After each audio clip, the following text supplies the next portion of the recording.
How can you compare those two things? You talk compare about them because- anti-racism, you're comparing it to white supremacy.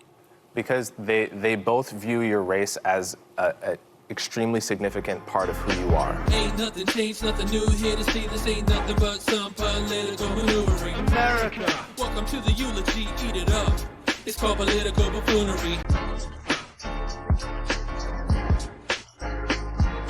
Hey there, everybody, and welcome to This Week in DUMBmocracy, where we showcase some of the dumbest newsmakers of the week.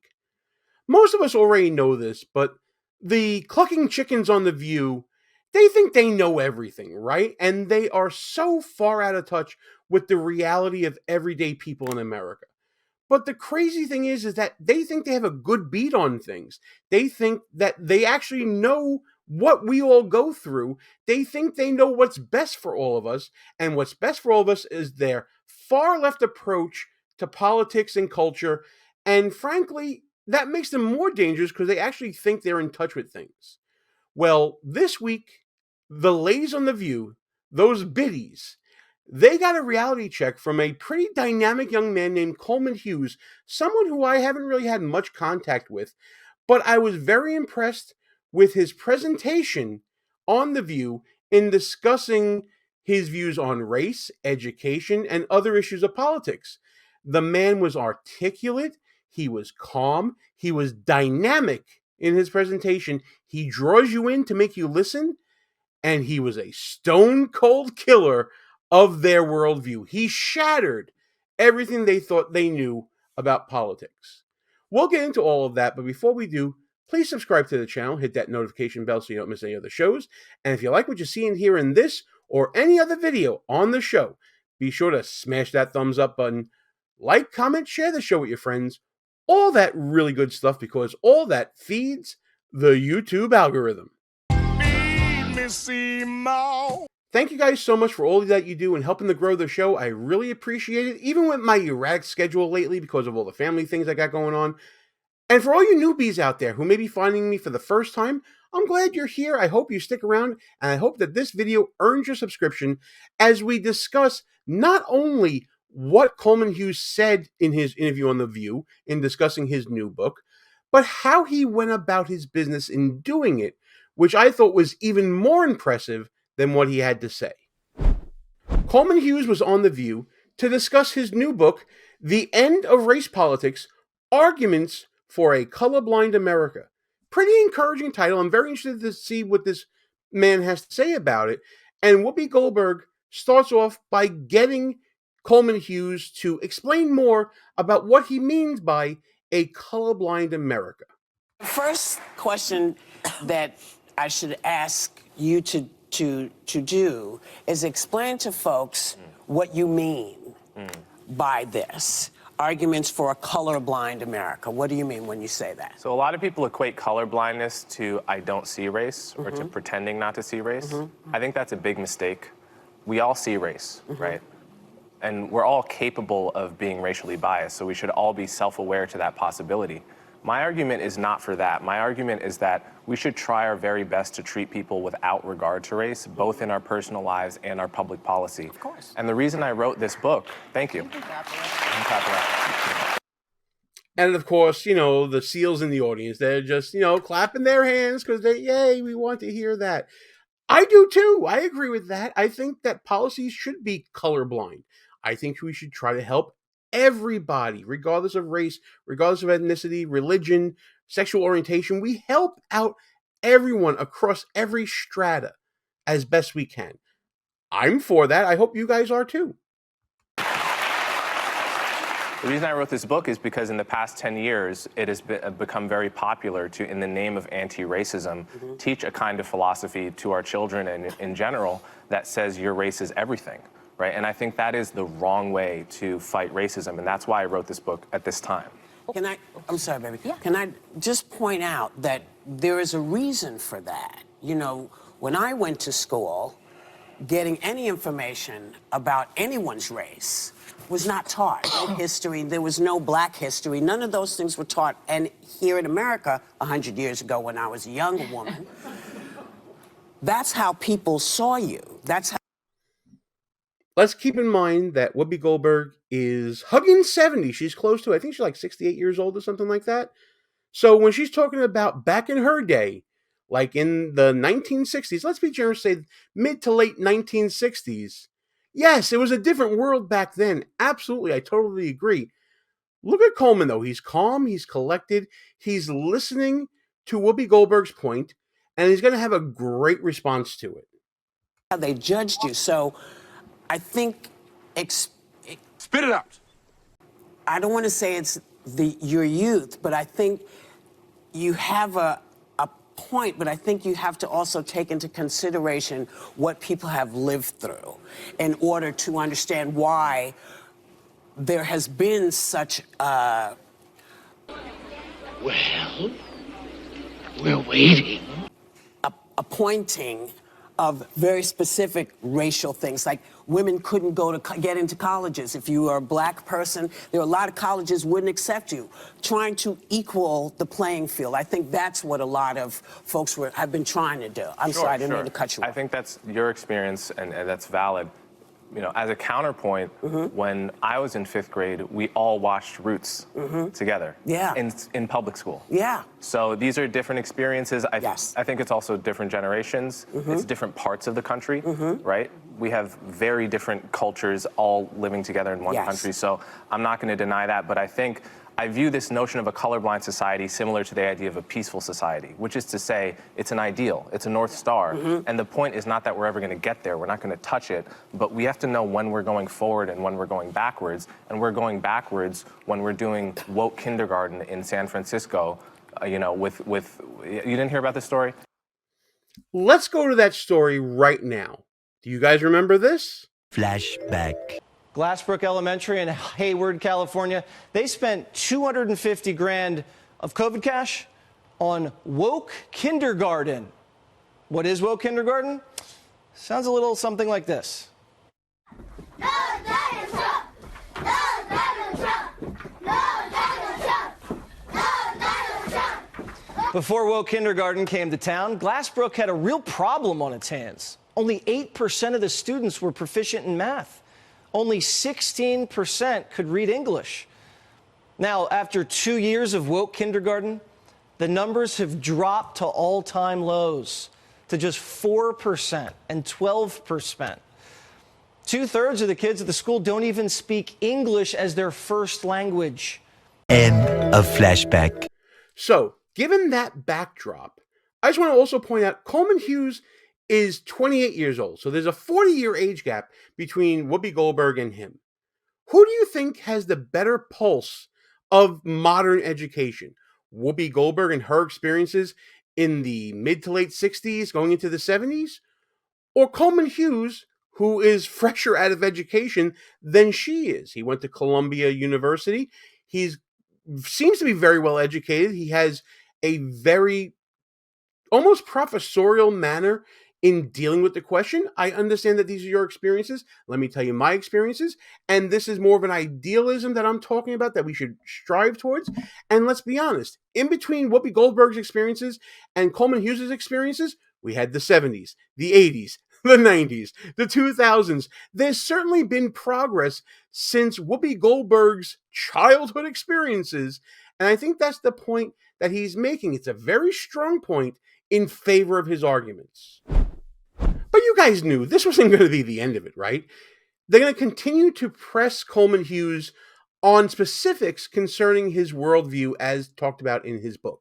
What are some examples of policies that would be better at reducing racial disparities? So my overall argument is that class, socioeconomics, is a better proxy for disadvantage. We all want to help the disadvantaged, and the question is, how do we identify them, right?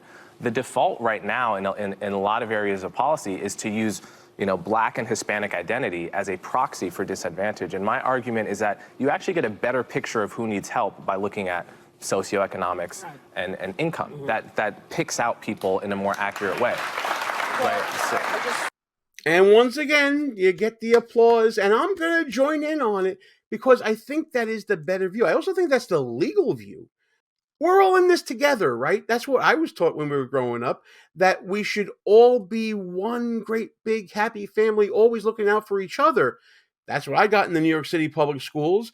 And you know what? Gen X and Xennials, that micro generation, if you want to call it that, we seem to get that right. I feel like we grew up, at least my generation, we grew up feeling like there weren't these things dividing us. There were more things uniting us than anything else. There was more of a united struggle together. And I think that's what Coleman Hughes is recognizing and is saying that we need more of. Instead of cutting things in policy down by racial lines this way, let's cut across this way and hit the class structures, because class knows no one ethnicity. You are poor if you're white, you're poor if you're black, you're poor if you're Hispanic, you're poor if you're Asian, you're poor if you're whatever marginalized class you are. We can all be rich, middle class, poor. Let's divide it that way, and let's help out everyone who's disadvantaged. It's a great message to talk about here. It's a unifying message, which we are in desperate need of these days. And not my question, but when you say that socioeconomics picks out people in a better way than race, when you do look at the socioeconomics, you see the huge disparity between white households and black households. You see the huge disparity between white households and Hispanic households. Here comes Sonny Hostin trying to divide everybody once again, pointing out that yes, there are some differences between the percentage of one race and ethnicity being poor and disadvantaged versus others. But if you attack all of that disadvantage together, you're going to help out more black and brown people than anybody else. You're kind of making his point for him, aren't you? So your argument, and I've read your book twice because I wanted to give it a chance, your argument that race has no place in that equation is really fundamentally flawed, in my opinion. Well, there's two separate questions. One is whether each racial group is socioeconomically the same. That I agree with you. They're not. Yeah, they're not, and the stats show that. But of course, I agree with that fully. The question is, how do you address that in the way that actually targets poverty the best? Great. And what Martin Luther King wrote in his book, Why We Can't Wait, is he called it, we need a Bill of Rights for the disadvantaged. And he said, yes, we should address racial inequality. Yes, we should address the legacy of slavery. But the way to do that is on the basis of class. And that will disproportionately target blacks and Hispanics because they're disproportionately poor. But it will be doing so in a way that also helps the white poor, in a way that addresses poverty as the thing to be addressed. It's a fantastic worldview, and he's pushing back on Sonny Hostin, and I love that. And he's doing so from a knowledge base. He knows what he's talking about. He can quote Martin Luther King Jr. and the policies that came from Whoopi Goldberg's era and bringing that back around to, it's a return to that. And I think we need a voice like Coleman Hughes to say that. You can't have a Republican or a conservative saying all these things because nobody's going to listen. But Coleman Hughes doing this is getting people's attention, certainly getting Sonny Hostin's attention. Part is true, but as you are a student of Dr. King, I'm not only a student of Dr. King, I know his daughter, Bernice, right? So, name dropper! Oh, well, excuse me. You dropped this name right here. So you know a member of the King family. That's okay. So do I. I know Dr. King's niece, Dr. Alveda King. I've interviewed her several times. What a delightful woman.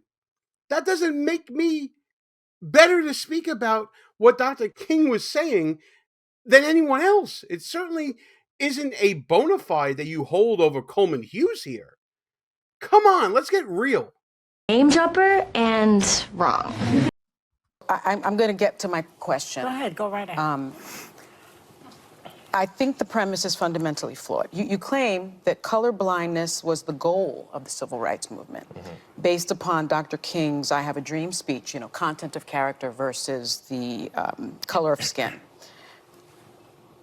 Bernice, Dr. King's daughter, points out that 4 years after giving that speech, actually, Dr. King also said this: a society that has done something special against the Negro for hundreds of years must now do something special for Negroes.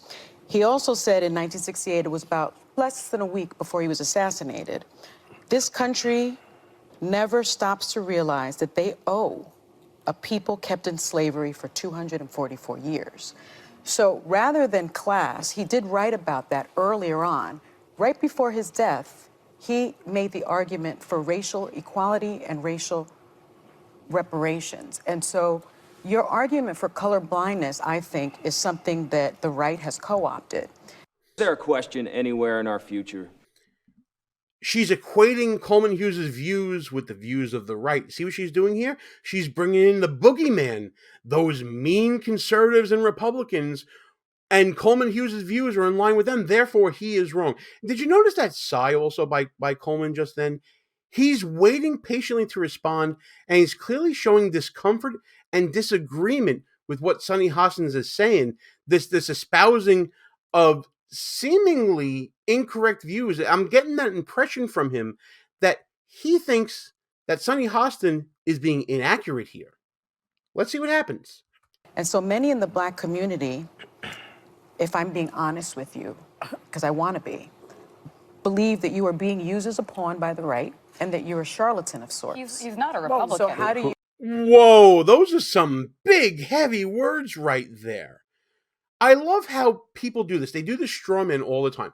Some of the people in the community, we're not going to identify who, we're not going to identify how many, we're not going to identify which ones, but they think you're a fraud, you're a charlatan, that you're carrying the water for the right. Who are these people? I want names. Name the name, Sunny Hostin. Who are these people that are disparaging this person? He is owed that. If you're going to go on national television and you're going to make an accusation like that, you better back it the F up. And knowing The View and knowing Sunny Hostin, she's not going to do that. This is a pot shot. This is a buffoon in action. This is the buffoonery of division that Coleman Hughes' book is seemingly fighting against. And it's happening right to his face. It's disgusting to see this. And typically you'd see this against someone on the right, presumably from The View. But Sunny Hostin is going after an African-American gentleman, a young, very smart, seemingly, African-American gentleman who hasn't really espoused any views from either party from what I've seen here. It's disgusting to see. He's never voted for a Republican. You've said that you're a conservative. And listen to the other biddies coming to his defense. They're actually seeing Sunny Hostin make an unforced error here, apparently, because they know more about Coleman Hughes' views than she does. And they're coming to his defense. It's a very interesting dynamic happening on this interview. Or maybe it's the ladies of The View are saying, Sunny, you've done stepped in it and you don't want to go there. Again, let's see what happens. No, you did. You actually said that in the podcast that you did She's insisting on it. 2 weeks ago. I said I was a conservative. Yes, you did. So, but my question to you is, how do you respond to those critics? Okay, let's give him an answer. Yes, first thing I think it's very important. The quote that you just pointed out about doing something special for the Negro. That's from the book Why We Can't Wait that I just mentioned. Yes. A couple paragraphs later, he lays out exactly what that something special was. Yes. And it was the Bill of Rights for the Disadvantaged, a broad class-based policy. But he also says you must include race. No, he didn't. He says it's Yes, he does. Okay, well, everyone should go read the book Why We Can't Wait. Wow. Okay, so he just offhanded said, you don't know what you're talking about. I read the book. You're making claims that you can't back up. He clearly knows chapter and verse of what she's talking about and just clap back in the most polite way possible to say, well, you guys can go read the book and you can make up your minds for yourself, knowing that what Sunny Hostin's saying is complete bullshit, apparently. Good job, man. This is the way you handle these race baiters like Sunny Hostin. Not get sidetracked by that. Yeah. I don't think I've been co-opted by anyone. I've only voted twice, both for Democrats. Although I'm an independent, I would vote for a Republican, probably a non-Trump Republican if they were compelling. I don't think there's any evidence I've been co-opted by anyone, and I think that's an ad hominem tactic people use to not address really the important conversations we're having here. And I think it's better, and it would be better for everyone if we stuck to the topics rather than make it about me with It's not no about you, evidence but that I've been I co-opted. want to give you the opportunity to respond to I appreciate it. the criticism. I appreciate it. There's no evidence that I've been co-opted by anyone. I have an independent podcast. I work for CNN as an analyst. I write for the Free Press. I'm independent in all of these endeavors, and no one is paying me to say what I'm saying. I love what Sonny Hostin tried to do there. Oh, I just want you to respond to these criticisms from these unknown people who we don't have documented here. We don't know who they are. We don't know what exactly they're saying, but answer these criticisms. And Coleman Hughes very calmly, very calculatingly pushes back on Sonny Hostin's point, saying, I'm independent. I'm open-minded. I'll even think about Republicans. Do I believe that? I don't know. I've only met this guy through this one interview. I'm willing to take him at his word, but he certainly gives out his own bona fides of being independent and not being bought off by anyone. Sonny Hostin really stepped out of bounds here, and frankly, she came off looking like a complete and total moron. But wait, folks, there's more to come after the break. Like what you see so far? Go ahead and smash that thumbs up button. Also, leave us a comment and tell us what you're thinking. And don't forget to subscribe so you never miss another show. So, Coleman Hughes is running the gauntlet here, right? He got past the ageism from Whoopi Goldberg and the generation gap that was clearly present there. He made it through the race baiting of Sonny Hostin with greater knowledge than she had, even though she was dropping names of the King family and all that. And now it's time for Joy Behar. I don't think this is going to be a problem for Coleman here. I have a question, because you write that the anti-racism movement, there are a couple of people, I don't even know who they are, maybe you know Robin DiAngelo. Robin DiAngelo, Yeah. Ibram Kendi, for instance. Okay. Well, you say that that is just another form of racism, and you even say it has a lot in common with white supremacy. How can you compare those two things? I compare about them because- anti-racism, you're comparing it to white supremacy. Because they both view your race as an extremely significant part of who you are. So white supremacists, they obviously say, we all know what they say, okay? Neo-racists like Rob DiAngelo, they say that to be white is to be ignorant. I like that phrase, neo-racists. Anti-racism is neo-racism. I love that phrase. I'm going to be using that from now on. Absolutely. Those who think that present discrimination can only be cured by future discrimination, which is what Ibram Kendi writes about in his writings. And Robin DiAngelo, you may remember some discussions about, try to be less white and things like that from her. Yeah, they're neo-racists. What a great point. For example. Well, this is a racial stereotype, and I want to call a spade and say this is not the style of anti-racism we have to be teaching our kids. We should be teaching them that your race is not a significant feature of who you are. Who you are is your character, your value, and your skin color doesn't say anything about that. Fantastic. Guys, if you don't know the comedian Ryan Long, he did a great bit on woke and racism and how they come together and they're basically the same thing. I highly recommend seeking that out and finding that. I love Coleman Hughes here. What a great point. I don't know if he is exactly a leftist or a liberal. He's certainly a Democrat. I'm going to call him left of center Democrat, I think is what he is. I'm going to certainly search out more things from him. I might even buy his book. It seems like he's got a lot of good ideas to offer to the left and try to pull them back towards the center. I'm very impressed by that. Listen, I think if more Democrats were like Coleman Hughes right here, the way that he is calmly discussing things, he's speaking from a knowledge base, he has views that are uniting in nature, not division. I am all for this. I'm all about this. If people on the right can meet people on the left like this, you would see more of a national healing here. At least that's what I would hope we would see. Listen, every day you're going to have more of The View and less of Coleman Hughes because he's not going to be on there every day. You're going to have Sonny Hostin on there every day talking about her race baiting and reparations, despite the fact that she just found out about her white ancestry. And we're going to hear more about Whoopi Goldberg and the things that were happening in the 60s and relating it to today, 60 years later. You're going to have more of Joy Behar just braying whatever she does all the time, and just her lack of knowledge base and her assumptions and her anti-Trump rhetoric. And it's going to go back to normal tomorrow with The View. But for one day at least, Coleman Hughes took it to them in the best way possible, calmly, and from their own side. I love to see it. But that's my opinion, guys. I want to know what you guys think about all of this. Let me know in the comments. And as always, like and share the video, subscribe to the channel, hit that notification bell. Let's make the topic of the day whether or not you think Coleman Hughes handled The View properly, or whether you think he should have been more forceful in his pushback. Maybe you think something he said is wrong. Let's all get into comments together, and let's discuss all the shenanigans and buffoonery in this video and everything else going on this week in DUMBmocracy.